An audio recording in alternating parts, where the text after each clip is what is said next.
Okay, imagine this for a second. You're home, maybe on leave from the Navy, that kind of quiet pride. Then, not long after, silence. A submarine just vanishes. That's the kind of story we're diving into today. It's about Joseph Martin Boeding, a young guy from Corning, Kansas. His life got tangled up with one of World War II's toughest, most dangerous jobs, submarine service. So our mission here is to piece together Joseph's journey, from signing up in a small town right through the ultimate sacrifice, and also how his community remembered him. We've got historical records, newspaper clippings, some really poignant ones, and official Navy communications. We're going to sift through it all, pull out the key insights, maybe some surprising bits, and really bring this human story to life for you. Think of it as a shortcut to understanding this slice of history through one person's experience. Yeah, and Joseph's story, it's incredibly personal, but it also opens a window onto something much bigger. I mean, the staggering human cost of World War II, and especially the unique dangers submarine crews face. How so? What made it so different? Well, unlike, say, infantry or even surface ships, submarines operated totally isolated, in secret. Stealth was everything. So when a sub went quiet, it usually meant that was it. Complete loss. No survivors, often no wreckage found. Just vanished into the ocean. The silent service. Exactly. It demanded this extraordinary level of commitment, heading into the unknown. Success meant staying hidden, and failure. Failure was absolute. It's a really stark reality, and digging into these sources, the details about Joseph, about the USS Trigger, they really hit home. We'll get into everything. There was even an unexpected train accident far from any combat zone. And then years later, this incredibly moving memorial service. So let's unpack this. How does a young man from rural Kansas end up deep in the Pacific, and what can his story tell us today? All right, Joseph Martin Boeding. His story really kicks off like so many from that generation answering the call. It was July 30th, 1942. Joseph, son of Mr. and Mrs. Conrad Boeding of Corning, Kansas, he enlisted in the Navy, signed up right alongside his friend Glenn Coe. And you have to remember the context here. For young men like Joseph and Glenn, especially after Pearl Harbor, enlisting wasn't just a choice, it felt like the choice. A societal expectation, almost. A duty. A duty, exactly. And basic training? Places like the Great Lakes Naval Training School, it wasn't just about learning drills and knots. It was a rapid, intense immersion. Taking these guys, many from small towns, and forging them into a unit. Learning naval skills, sure, but also discipline, hierarchy. A whole new way of operating, preparing them for, frankly, unimaginable danger. And after that intense basic training, Joseph and Glenn actually got a short leave, 9 days. Must have been precious. The local paper, the Courier-Tribune, even reported on it. You can imagine his parents, Mr. and Mrs. Boeding, just thrilled to have him home, even for a bit. Oh, absolutely. Those short furloughs, they were psychologically crucial, more than just a morale boost. How do you mean? Well, they were anchors. Anchors to normalcy, to family. A stark contrast to the military life they just entered, and the isolation, especially for submariners, that was coming. It gave them a psychological reserve, maybe. A reminder of why they were doing this. Right, something to hold on to. And for the families, a brief, tangible proof he was okay. A moment's relief from that constant wartime worry. But it was brief. Duty called. He left that Sunday morning, heading off to something called service school. The Corning Gazette even noted he didn't know where he was going next. That really captures the uncertainty, doesn't it? It does. Constant movement, constant unknowns. Then, something unexpected. December 31st, 1942, New Year's Eve. Joseph calls home. He's at Great Lakes, Illinois, and tells his parents he's been in a train accident. Wow, okay. Not exactly the call you want to get. No, but he quickly reassured them, said it was not very serious, and he'd actually be home that weekend. That's fascinating. The timing, first off. Getting that call directly. Before any official wires or anything? Exactly. And by telephone. From Illinois to rural Kansas, right before New Year's, it highlights those non-combat dangers too, right? Wartime travel, especially trains, was packed, rushed, accidents happen. Yeah. So for him to call and downplay it, give that reassurance himself, must have been an immense relief for his parents, even with the initial shock. The paper later confirmed no one was seriously hurt in the wreck. Okay, so after that bit of drama, Joseph's Navy career starts moving fast. By January 28th, 1943, he's out on the West Coast, stationed at Treasure Island, San Francisco, big naval base. Critical hub for the Pacific. And even before that, by January 11th, he'd already made first-class seaman. That seems quick. It was quick, and it tells you two things, really. Well, one, the Navy desperately needed capable people, fast. Yeah. Wartime expansion was huge. Two, it suggests Joseph himself had real aptitude. He was learning quickly, showing potential. so they fast-tracked him. Pretty much. Treasure Island was key for specialized training, technical roles needed for the Pacific Fleet. Making first class that quickly, he likely stood out. And we see hints of this in the muster rolls, too.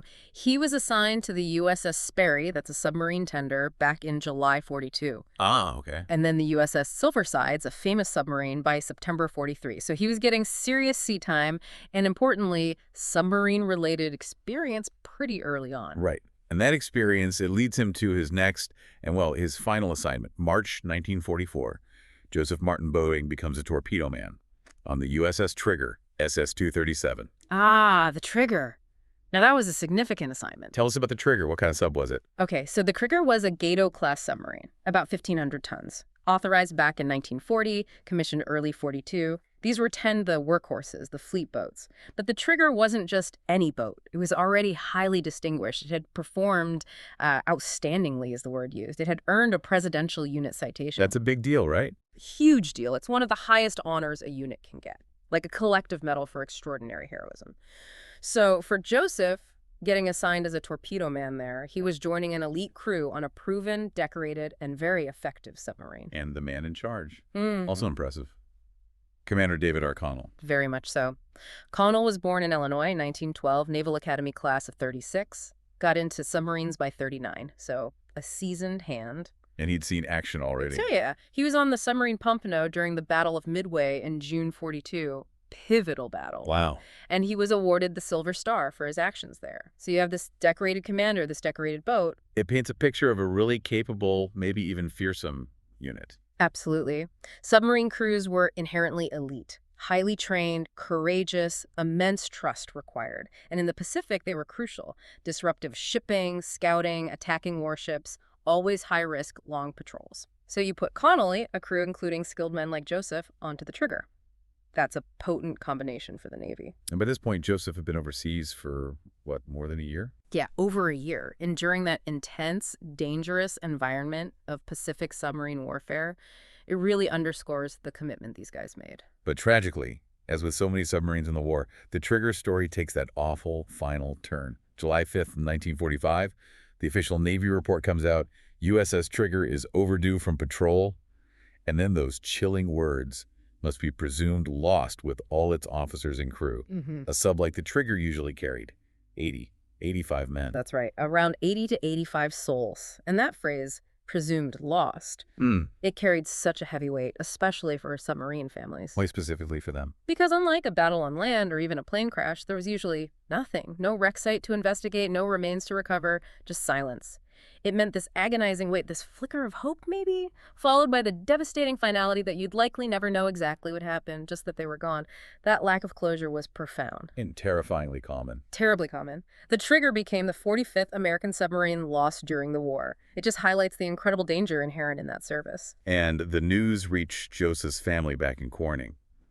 The report says word came last month, so June 1945, to his parents, Mr. and Mrs. Conrad Boeding. Joseph was just 24 years old. Just 24. And think about how that news arrived. Sometimes a telegram, sometimes an officer or chaplain visiting, often before any public announcement.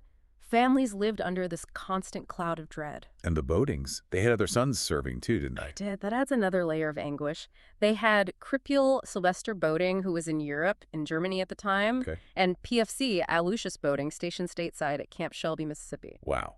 3 sons in service, 2 overseas. Imagine that weight, the hope, the fear for all 3. And then to get this news about Joseph, it really shows the immense burden carried by so many families during the war. A burden made public when the official report, Trigger being overdue, finally hit the daily papers. But Joseph's story, and his community's connection to him, it didn't end with that devastating news.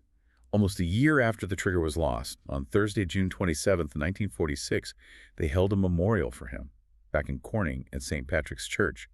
The description calls it a beautiful memorial. Yeah, these post-war memorial services, they were incredibly important, especially for those lost at sea, like Joseph, with no grave. Why so significant? They provided a focal point, a way for the community, for the family to find some collective closure. It offered a structured way to grieve together, to honor the sacrifice publicly. It turned that intangible, uncertain loss into a shared, tangible act of remembrance.